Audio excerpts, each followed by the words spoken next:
예, 이제 대한민국이 떠들썩한 전세런, 뱅크런이죠.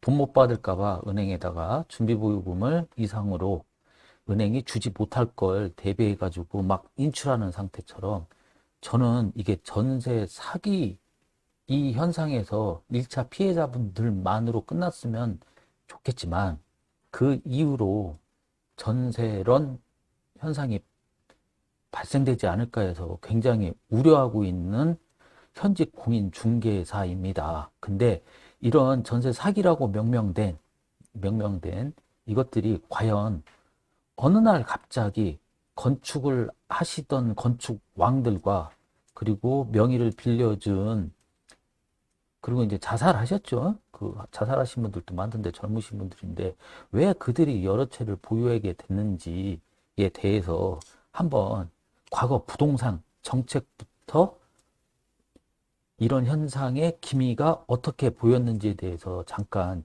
제 의견을 한번 말씀을 드리도록 하겠습니다. 결론부터 말씀드리면 정부의 규제나 대책은 국민분들이 요구를 하시면 안 됩니다. 결론은 그겁니다. 대책 마련하라고 했다가 오히려 사람 잡는 경우가 있다. 이게 이게 어떻게 10년 전부터 대책 마련이라고 했던 것들이 치달아와서 지금 현상으로 와닿는지 한번 말씀을 드리겠습니다. 예전에 이명박 정부 때 이분이 대통령 되시기 전에 건설회사 사장님이셨잖아요. 그래서 그때 당시 뭐 할 줄 아는 거라고는 토목공사하고 건축하고 4대 강이라든지 뭐 택지 개발이라든가 여러 위치에다가 신도시를 만들겠다라고 해가지고 보금자리 주택 해가지고 세곡이나 네곡 광명시로 해가지고 지정을 하셨었어요. 그때 한 150만 원. 근데 같은 그때 당내에 있었던 박근혜 전 대통령하고 이명박 대통령하고는 같은 당내에서 완전 다른 정파였잖아요. 정책 구조로 해가지고.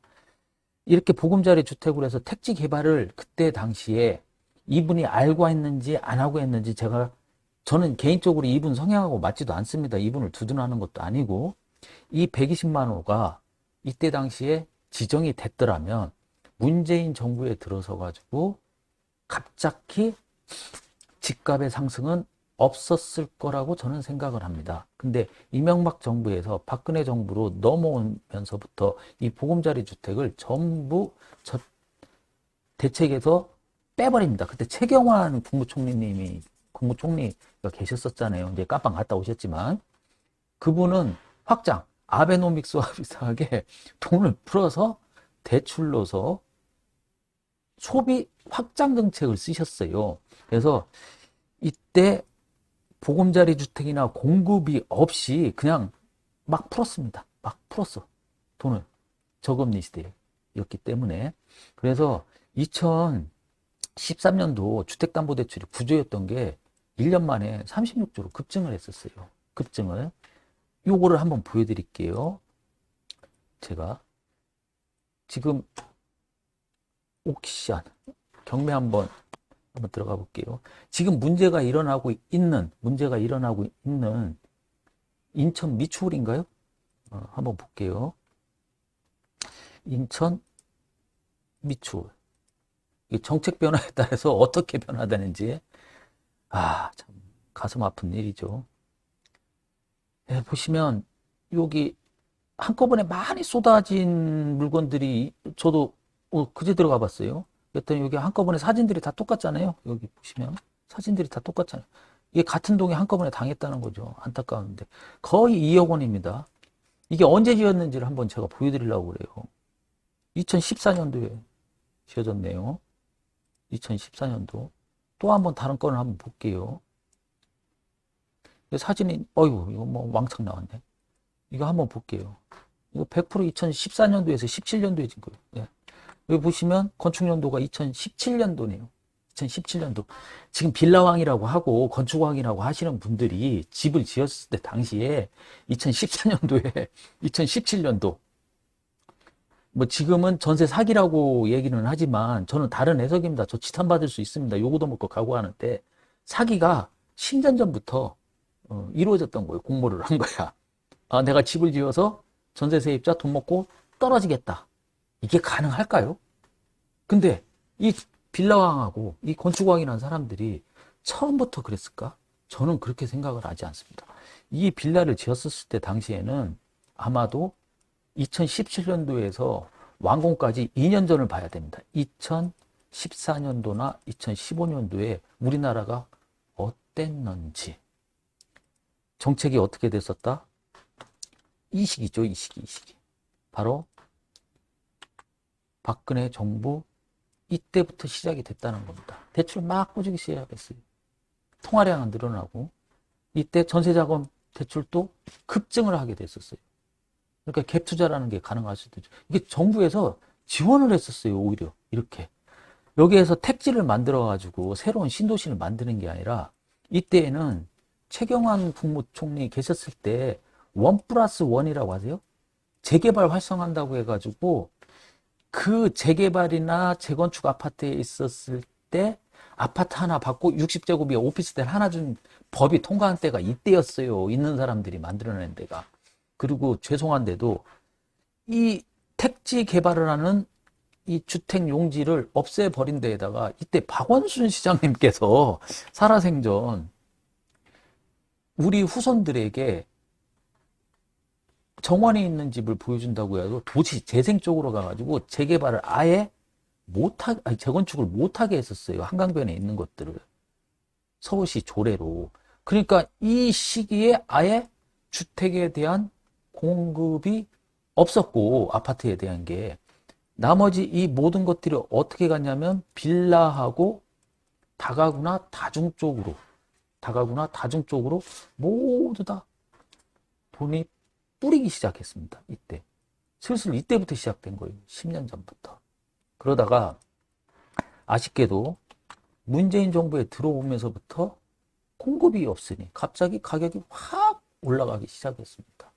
그리고 이 팬데믹이라는 것도 오고 공급이 없다는 거 6.17 대책이라는 걸 했어요. 6.17 대책하고 진짜 국회의원들 임대차 3법 만드신 분들 같은 경우에는 엄밀히 얘기하면은 요번에 전세 사기 그리고 6.27 대책을 만드셨던 그때 당시에 뭐 국토부진공 공무원들도 같이 공모한 거예요. 엄밀히 보면 제가 왜 그런 이유에 대해서 말씀을 드리는지 이제 말씀을 드릴게요. 왜 그러냐면 이때 당시에 임대차 3법이라는 거 하고 해가지고 전세가가 더 폭등을 했어요. 4년으로 한다고 하니까. 그리고 6.27 대책에서는 제가 한번 보여드릴게요. 핵심은 세금이었어요.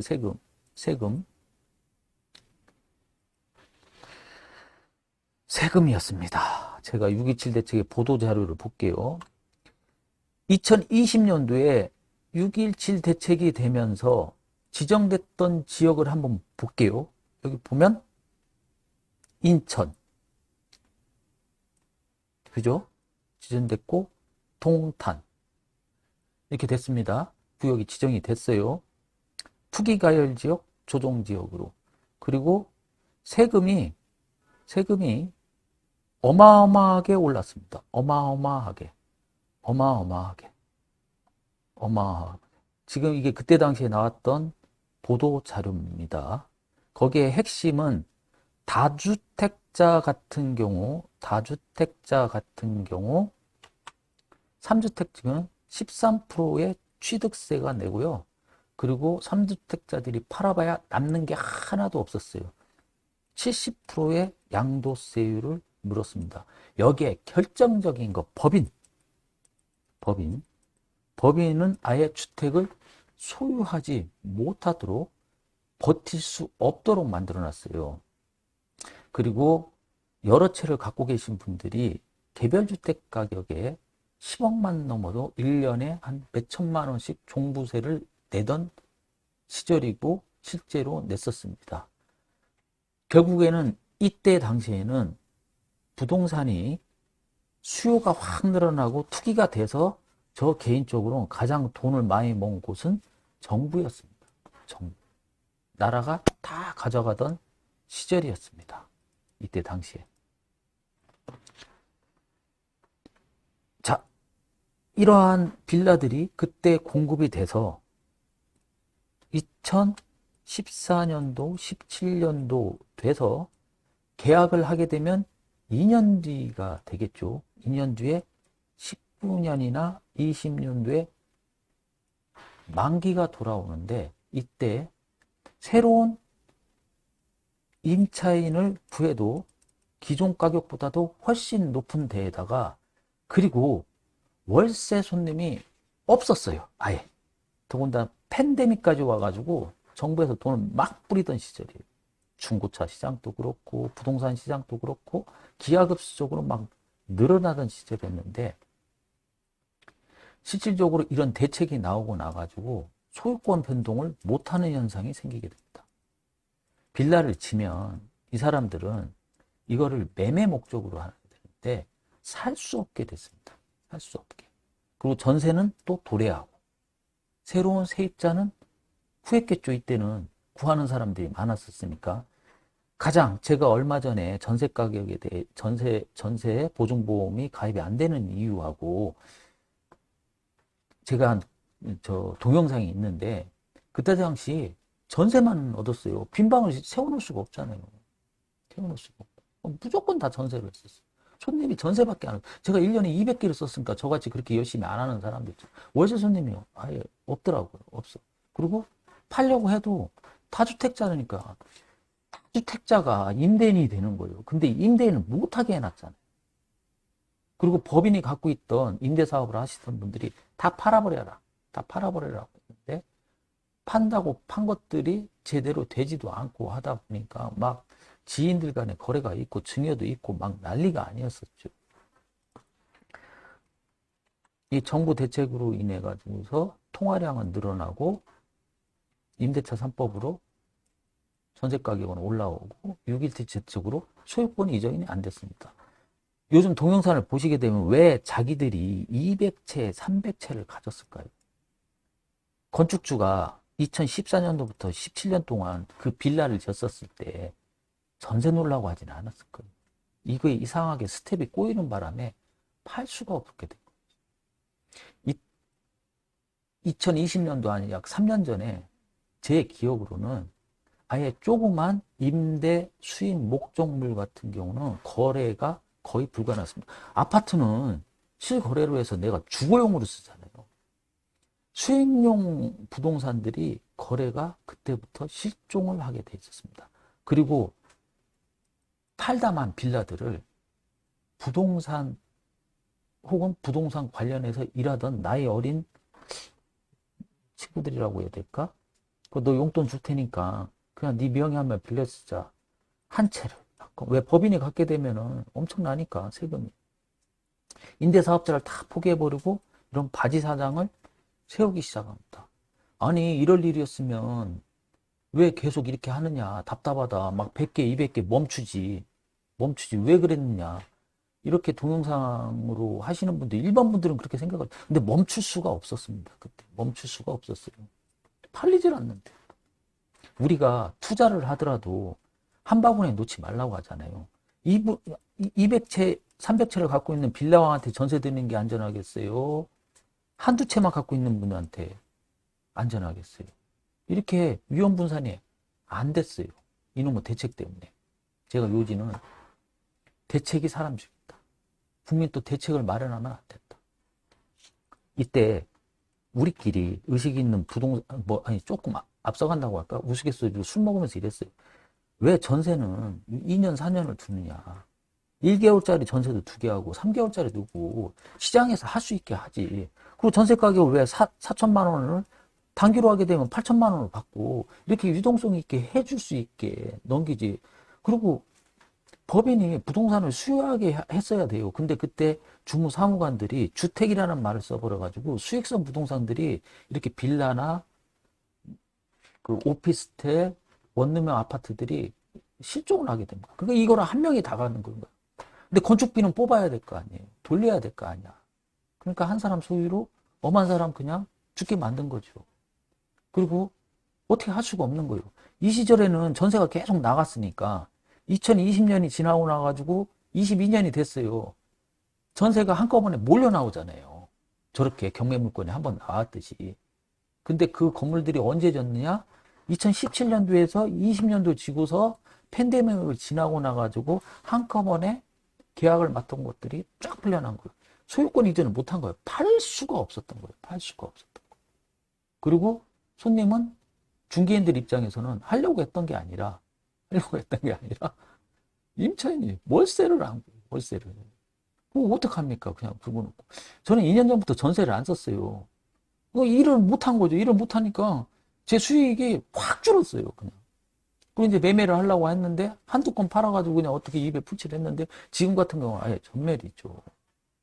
그러니까 일반인 분들이 이해를 못 하세요. 왜 하다가 멈추지 왜 못하느냐. 여러 가지 이유가 있죠. 건축업자는 건축업자 입장에 할게요. 이때 지어놓고 보증금을 빼가지고 건축비를 다 돌려줘야 되잖아요. 그래서 나라가 다 가져갔다고 하는 걸 제가 왜 그런지 한번 말씀을 드릴게요. 이건 뭐 다른 거 사례인데 제가 이게 건축하는 법인을 알려줍니다. 총 해가지고 한 170평 치면 이게 원가는 뭐 제가 한번 공개를 해드리는데 한번 세부 내역을 다 보세요. 10억이라는 이 건물을 지었을 때 이 돈이 건축업자가 다 가져갈 수가 없어요. 아니 땅 파가지고 나온 게 아니잖아요. 땅도 내 돈도 아니고 뭐 땅을 한 5억 주고 샀다. 그러면 한번 세부 내역을 볼게요. 이때 당시 어떻게 됐는지. 문재인 대통령이 들어서면서부터 이제 일반 건축업자들은 무조건 종합건설이라는 걸 하게 됐었어요. 종합건설사를 통해 가지고 집을 질 수밖에 없었어요. 예전에는 개인이 졌었어요. 근데 법인화가 다 됐었어요. 법인으로 다 만들었는데 아파트를 사고 파는 대기업을 빼놓은 나머지들은 주택 매매업으로 바꾸기가 쉽지가 않아요. 그러니까 자기가 빌라 같은 경우는 져놓고서 그냥 법인 명의로 갖고 있었어요. 근데 이게 1주택, 2주택에다 취득세로 막 법인은 13%를 구하니까 개인명으로 다 바꾼 거예요. 그래서 부동산 인근에서 종사하던 조금 뭐 어떻게 해야 되냐. 그냥 너 뭐 하냐? 너 오늘 사무실 나왔는데 야 내가 용돈 줄게. 그냥 너 내가 등기비도 주고 세금 나오면 다 줄게 하고서 그냥 한 사람 이름으로 계속 바꿔버린 거예요. 그거를. 다가구나 뭐 이런 것들이. 그래서 빌라왕이 나온 거예요. 건축왕은 그동안 뭐 했느냐. 건축하면 돈을 못 번다는 이유는 저는 근본적으로 알아요.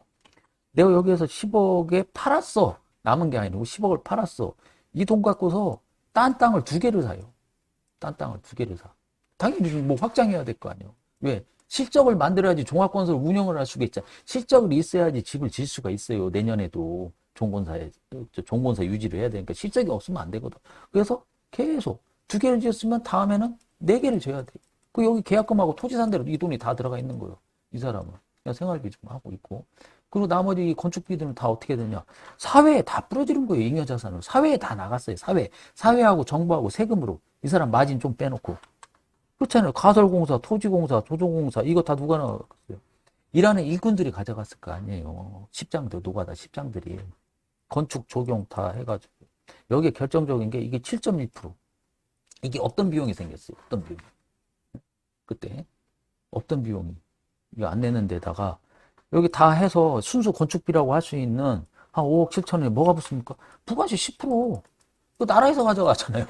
나라에서 가져가잖아. 이것도 산재보험료, 건강보험료 이거 예전에 우리 조금밖에 안 내던 거였어요. 근데 거의 7몇 프로예요. 7몇 프로. 솔직히 우리 면 때려도 주거든. 그러니까 없던 비용이 20%의 마진이 사라졌어요. 그래서 예전에 박근혜 정부에서 이쪽으로 갑자기 넘어오면서 그냥 주먹구비시로 일하시던 분들이 있어. 건축주. 그래서 내가 이제 종건사로 갔으니까 제가 회계 재무를 했었거든요. 부동산 하기 전에. 그래서 이렇게 따져주니까 왜 남는 게 없냐, 이게? 그냥 물어보시잖아요. 남는 게 없지. 20%가 날라갔는데, 나라가 가져갔는데. 규제에 의해가지고. 그거 팔 때는 법인이 갖고 있던 거는 또 20% 중과되잖아요. 그 다주택자들은. 70%에다가 여기 지방세 10% 해가지고 77%예요. 그 종부세가 막 2%, 5% 나오던데. 남는 게 없더라고. 남는 게. 근데 지어놨으니 이거 어떻게 해야 됩니까? 명의는 바꿔야죠. 법인에서 개인으로. 그 어떤 불쌍한 빌라왕 같은 바지 사장들이 생긴 거죠. 거기에다 결정적으로 임대차 3법이 생기는 바람에 이게 팔지도 못하고 소유지도 못하고 임차인은 4년을 살아야 되고 2년을 살아야 되고 이런 경우가 막 비일비재한 거예요. 나는 임대차 3법이나 이런 걸 안 만들었으면 하는 사람 중에 하나입니다. 왜 그러냐면 내가 2년 계약을 하잖아요. 임차인들이. 근데 중간에 내가 직장에 바뀌어가지고 세를 중간에 임차인들이 빼고 나가야 돼요. 이게 오히려 역풍을 맞아요. 부메랑으로. 임차인을 보호하겠다고 하는데 오히려 그 사람들이 이사를 못 가는 경우가 생기고 보증금도 못 받는 경우도 생기더라고. 그러니까 이거를 빼내야지. 왜 1개월짜리, 2개월짜리, 3개월짜리 이건 놔두게 했었으면 별일이 없었을 거예요. 한꺼번에 2년치, 2년 뒤에, 3년 뒤에 물동량이 갑자기 확 나와가지고 뱅크런처럼 전세론이 생기잖아요. 더군다나 소유주가 하나네? 이때부터 시작된 겁니다. 이때부터. 정확히 팬데믹이 생기고 2년이 지나고 나니까 경매물건들이 막 쏟아질 수밖에 없죠. 명의를 법인들이 갖고 있던 거. 혹은 팔았어야 됐는데, 아까 투기과열 규제지역으로 해가지고, 이게 매매가 불가능했잖아요. 제가 누차 말씀드렸지만, 있는 사람들 잡아버리면 없는 사람들 죽는다는 게 바로 이거예요. 투자를 활성화 시켜야 돼요. 저는 신념이 있습니다. 뭐 하나냐면 좀 생뚱맞은데, 우리가 사주팔자라는 거 우습게 보잖아요. 일 벌리는 사람들하고, 그냥 남 밑에서 종살이 할 사람들은 따로 있는 거예요. 이게. 일 벌리는 사람들이 있어야 돼요. 그래야지 따라와지고 나라는 세수 확장도 되고 건축이라도 하면 TV라도 사고 뭐도 사고 가전제품이라도 살 거 아니에요. 이렇게 활성화돼야 된다는 거죠. 지금 전세 사기를 당하셨다는 피해자분 돈이 다 어디로 갔느냐? 아까 하여튼 일꾼들한테 뭐 인건비로나 재료비로 다 나갔고 나라 세금으로 다 나갔다. 의외로 건축왕이나 그 빌라왕 분들 재산 조회해 보면 남는 게 하나도 없을 겁니다. 재벌은 돈 많잖아요. 그거 깜방 갔다 오잖아. 근데 이 사람들은 왜 자산을 선택했을까요? 남는 게 하나도 없고 빚밖에 없어요. 건축왕. 이러한 이때부터 시작됐던 것들이 팬데믹이 끝나고 갑자기 한 신축 빌라에서 물동량이 쏟아져 나오고 지금은 고금리 시대로 가보니까 새로운 전세 세입자들을 모두 들여보니까 바톤 터치가 안 되는 거죠. 바톤 터치. 이때만 하더라도 통화량이 많았을 때는 별탈이 없었는데 이런 사단이 벌어진 거죠. 그래서 저는 이렇게 생각을 합니다. 전세와 이익은 아까 말씀드렸다시피 사회로 다 환원이 됐어요. 근데 2억 원을 투자해가지고 2억 2천을 번 게 아니라 뭐 세금 내고 뭐하고 건축비 주고 그리고 결과론적으로는 빚잔치 하는 경매로 가가지고 1억 4천이나 1억밖에 안 됐다는 경제적 가치가 그래도 사회는 돌아간 거예요. 이 대책인데 국민 여러분들도 진짜 속으면 안 돼요. 정부에서 해주는 대책은 결국은 피해가 이상하게 돌아가요. 이상하게. 제가 현재 공인중개사로 항변하고 싶은 게 공인중개사들을 조준을 하잖아요. 뭐죠? 범죄조직법? 또 하게 되는. 중개인들 결국은 문을 열어주고 전세나 월세나 아니면 매매를 해줘야 될 사람들이 죄송한 얘기지만 공인중개사들이 해야지 누가 합니까? 미워도. 근데 이 사람들이 전세를 안 써요 지금. 복지부동이 그러니까 더 전세론이 전국각지에서 막 살아나잖아요. 조준해서 너 죽일 텐데 뭐 어쩌고 저쩌고. 그리고 임대인들 어떻게 된 거예요? 그러니까 막 겁이 나는 거예요. 멀쩡한 집도 전세가 안 나가. 이제 멀쩡한 집도. 네, 이런 경우도 있었죠. 임대차 3법 이거 없애야 돼요. 제가 볼 때는. 상가를 무슨 10년을 줘요. 그거는 뭐. 거래를 하게 해줘야지 뭐가 좀 이루어지지. 대표적인 게 공무원들이 사고 쳐놓고 농지 있잖아요. 농지 거래가 안 돼요. 나가보면 70년, 80년. 이게 대책이라는 게 결코 우리나라를 이렇게 막 돌아가기를 안 해요. 제가 본 바로는 저는 그냥 놔둬야 된다. 우리가 회사 다니면은 제일 좋은 사장이 누구예요? 아무 말도 안 하고 그냥 팀장들이 해서 권한 위험하는 거죠. 아무것도 안 하는 게 정말 대단한 일을 할 때가 있어요. 정부의 규제는 제가 볼 땐 큰 그림에서 택지 개발이나 신도시 개발이나 기간 사업이나 SOC 개발을 위한 이런 것들을 해줘야 되는 거고 나머지 세부적으로 이렇게 임대차 3법이라든지 세금으로 해결을 한다든지 규제로 꽉 막아서 거래를 막는다든지 거래를 그때 안 막았었으면, 아니, 그때 아파트 가격이 올라간 게 통화량이 많아서 그렇잖아요. 그때. 지금 아파트 내려간 게 규제를 잘해서인 거. 그렇지 않았잖아요. 아파트가 올라간다고 공인중개사 수수료 내쳤잖아요. 그럼 지금 공인중개사 수수료 올리면 또 올라가겠네.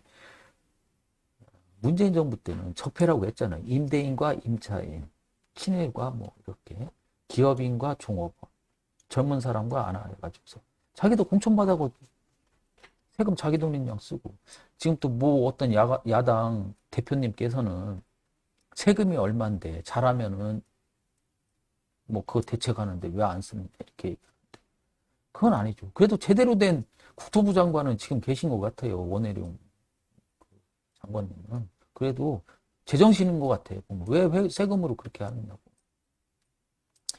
세입자분들은 1차 피해자이지만 2차, 3차 해가지고 전세론이 저는 이게 더 무섭거든요. 말이 헛나갔는데. 농지도 LH 직원들이 투기하고 국회의원들이 투기한 거 같고 언론에 보고됐다고 해서 전국에 있는 농지를 거래를 못하게 해냈어요.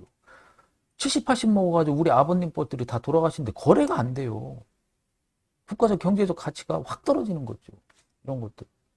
그래서 저는 정부가 대책을 마련 안 했으면 좋겠고 내년 총선이잖아요. 정의사회 구현하는 것처럼 뭐 단체조직법으로 인해 가지고서 거기 연루된 사람들을 처단해 가지고 정의사회가 구현되는 것 같지만 이 대책을 마련하고 나서 2년 뒤, 3년 뒤에 또 무슨 후폭풍이 생길지가 겁이 난다는 얘기죠. 자기들이야 국회의원 달고 빨지 달면 되겠지만 결국에는 저 위에서 대책 마련을 하거나 이렇게 하게 되면은 힘든 거는 국민들이라는 거죠. 그리고 대책 마련을 해달라고 하는 것도 국민분들도 한번 잘 생각을, 대책은 결국에는 세금이고 대책 마련을 하게 되면은 반드시 부메랑으로 우리한테 그냥 돌아옵니다. 공인중개사 책임만다고 하니까 공인중개사 전세를 안 써? 그러니까 더 전세 사기가 더 전세 사기가 아니에요. 제가 볼 때는. 아니 12년, 14년도에 대출받았던 그 집들이 17년도에 준공이 됐어. 이때부터 모의를 했겠어요? 나 전세 받고 떨어지겠다고? 그랬더니 20년도 되니까 뭐 보유세하고 세금이 이렇게 높은 줄 알았겠냐고. 스텝이 꼬인 거지. 그놈의 대책 때문에. 그리고 통화량 많다 보고 금리 때문에. 우리나라가 기축 통화가 안 되는 이상은 미국한테 계속 당하잖아요. 워낙 약세이기 때문에. 이거는 뭐 통화량 우리가 늘리고 어쩌고 이런 거 어쩔 수 없더라 하더라도 진심으로 규제나 대책은 오히려 악효과를 낸다. 저 개인적인 소개이고 더 이상의 대책 발의를 안 했으면 좋겠어요. 2년 뒤, 3년 뒤에 또 무슨 일이 터질지 모르고 기존에 계졌던 것도 그리고 언론이나 저 같은 유튜브들도 문제인 것 같아요. 이게 유튜브 핸드폰에 다 있으니까 우리나라 사람들이 성격이 급하잖아요. 확 따라 올랐다 확 날아가는데 이제 문제를 삼은 것들이 너무 이게 실상은 하나인데 멀쩡하게 넘어갈 수 있는 집들도 지금 꼬꾸라지게 생겼어요. 그래서 좀 자중을 좀 해주시고 다른 시각에서 왜 우리 권한을 계속 정부한테 주는지 난 이해를 못 하겠어요. 이해를. 대표적인 게 상속세잖아요. 부모가 자식한테 돈 좀 5천만 원 준다고 하는데 꼭 상속세 하면 뉴스에서 삼성이 나오잖아요. 이재용 사. 아, 저런 사람만 상속세 받는다고 하는. 아, 부모가 자식한테 5천만 원 주고 뭐 1억 주는 게 뭐가 큰 잘못인지 전 자식이 없어요. 근데 뭔 잘못이면 그 돈을 벌 때도 세금을 내서 부모들이 버는 거 아니에요. 그걸 또 세금을 내. 전 세계에서 제일 세요. 왜 우리 권한을 계속 정부한테 위임을 하고 사회주의 쪽으로 가는지 아니 저기 그 좋은 말로는 북유럽 쪽이라고 하는데 북유럽하고 우리하고는 풍토도 다르고 해고도 잘할 수 있는 나라도 아니고 자유경제도 아니기 때문에 제 소견은 그래요. 이상한 나라 쫓아가가지고서 세금으로 모든 걸 회계하는 젊은 사람들은 갈수록 없어지고 노령인구만 어떻게 하려고 하는지 모르겠어요. 규제를 계속 풀어야 되고 대책을 줄여야 될 텐데 제 생각입니다. 이런 전세론 상태로 안 하기 위해서는 정부의 대책을 하지 말아야 되지 않고 10년 전부터 돌아가서 한번 정책에 의해서 이런 사태가 벌어지기를 한번 기간별로 제가 한번 체크해 봤습니다. 근데 제가 틀릴 수 있고 지탄받을 수도 있겠지만 다시 한번 말씀드립니다. 정부의 대책은 후폭풍이 온다. 그리고 무엇보다도 국민들이 그걸 요구하면 안 된다. 내년에 총선이다. 이상입니다.